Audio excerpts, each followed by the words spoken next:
Crack first made its mark in the world in the red light districts. It's cheap, works rapidly, and is extremely addictive. A rock, a small ball of crack, costs around $2 to $6, cheap enough for anyone to afford. The drug is usually cooked up with normal baking powder. These prostitutes have been addicted for years. They finance their addiction by selling their bodies. Crack is smoked. The high lasts up to 20 minutes. Long-term crack consumers can lose consciousness and even fall into a coma.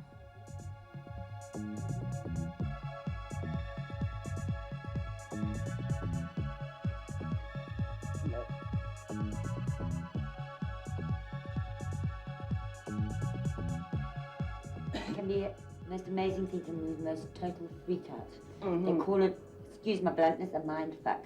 That is a best way to explain it. It's a mind drug, you know? Because it's a mind expanding drug. It expands everything. It's an escape from reality, which it is. As I say, it makes everything nicer and brighter.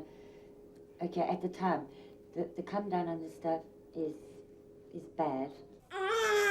It's worse for the babies of drug-addicted mothers. Like heroin and cocaine, crack also leaves long-term physical and psychological damage. To get them through withdrawal after birth, the babies have to be given morphine for months on end.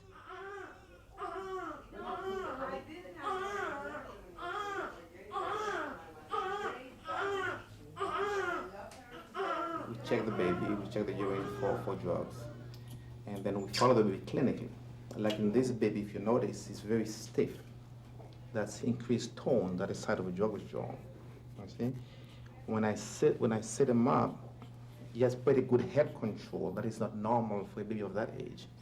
See, this is not really head control. It's basically increased tone. It's increased muscle tone. He's in withdrawal. It might take a month or even more sometimes to get rid of to stop the medication altogether. But the long-term consequences are even more serious because those babies have higher incidence of death than normal babies, and they have learning disabilities, they have poor motor control, they need a lot of support after they leave the hospital. Often they don't get it, because for their mothers, drugs are more important than their children. Okay, look, and Mama. Nicole is just 25 years old, and she's got 4 children from 4 different fathers. She's trying to get off drugs. She's lost custody of her children, and they're now being looked after by her grandmother. I was working, spending my work money instead of on my kids, spending it on my drugs. And I thought that was the best thing to do because that kept me, kept me strong every day. And so I thought until I woke up one day and I realized that everything that I had before was not here no more. It was gone. I lost everything, my house, my kids, my job, everything. After a meeting with Barbara Harris, Nicole's mother learned that Nicole could get $200 if she let herself be sterilised or underwent long-term birth control. And I know that with her help or whatever that I can,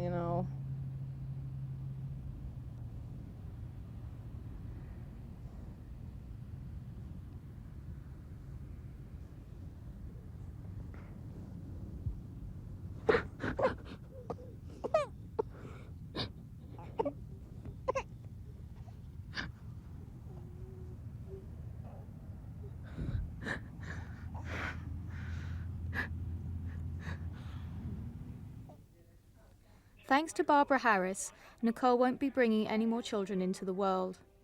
The reward for sterilisation is money. For the founder of the Crack Association, it makes no difference if Nicole spends the money on drugs or not. The main thing for her is that no more babies are being brought irresponsibly into the world. Her son Rodney helps with the computer programming of the organisation, which was founded in California 3 years ago. Came with your cover letter, so this is something we sent to somebody.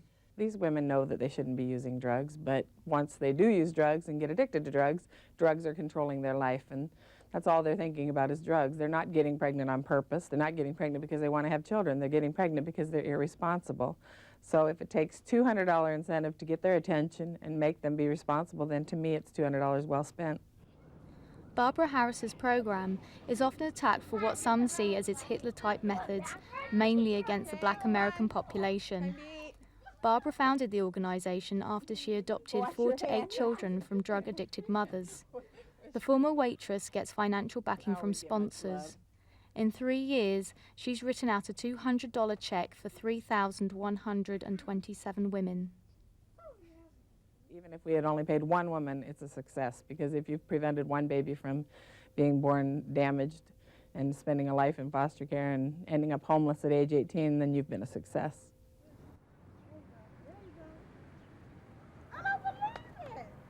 Tracy decided on a 5-year hormone birth control method. She also got a $200 check from Barbara Harris. Tracy has 5 children. 2 have been taken by the state and placed into care. One of her sons swallowed some cocaine as a baby and died.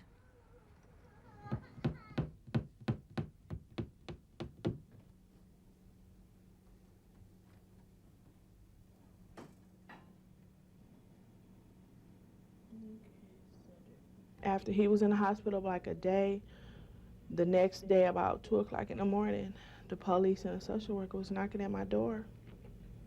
And I had my daughter that's 13 now and my son that's 10, and they took him. Tracy was still addicted to drugs. She gave birth to another child from a father she hardly knew. A decade or so of drug use, from marijuana and hashish to crack, had landed her on the streets. For a couple of months now, she's been on a withdrawal program and is trying to be a mother to her children, as she never was before. I've been homeless. I've had to sell my body to survive, you know, but people say, well, you give a drug addict $200, they're going to go out and smoke crack. Well, even if they do, they're not putting it into an innocent child, an innocent little baby, because, you know, even though I stopped at 6 months with Jerimiah, the older he gets, I'm really starting to see effects that the drug has taken on him, because he gets very hyperactive. In the middle of Harlem, in the Black Quarter of New York, there's an oasis of the unwanted children of drug-addicted mothers. For more than 30 years, Clara and Lorraine Hale, with the help of generous donors, have taken over the care of 800 babies from drug-addicted women. 30 children are living here now, lovingly cared for until their mothers are drug-free and can take them again, or until their mothers are out of prison. Many of our mothers have several children. Each child has a different father. We're aware of that. But it's not for me to judge. I can't say that's wrong. You shouldn't do it. I'm just pleased that they thought enough of the child to bring the child here until they're ready to care for it. And, you know, we're now talking about 2 and 3 generations of drug addicts in one family. So it's not as if you can go to mom and say, will you care for my baby while I try to get off this drug? Because mom is using drugs also. Most of the children stay here for about 3 years. Many of them are given up for adoption if the drugs are more important to their mothers than their babies. This was the case for Albert. The 26-year-old has never forgotten his care here at Hale House and now works here as a cook. Once they leave here, for me, or like for myself, when I left here, the loving and the caring stopped. It was over, you know. It's a cold world out there, and these kids, they're in for a long, long, hard road. Many babies are damaged for life by drugs. Ramon is blind, almost deaf, and will never walk. His mother doesn't want to look after a child like this.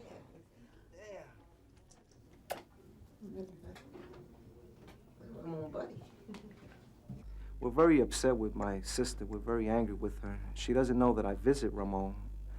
And I don't want to give her any type of relief or satisfaction that at least somebody's looking after or coming to see Ramon. I feel that she should go through whatever torment she's feeling for putting Ramon in this condition.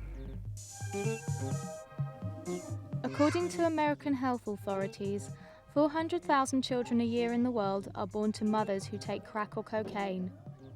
Most of the children here at Hale House will never experience mother love, and some won't survive because their drug-addicted mothers are also infected with the AIDS virus.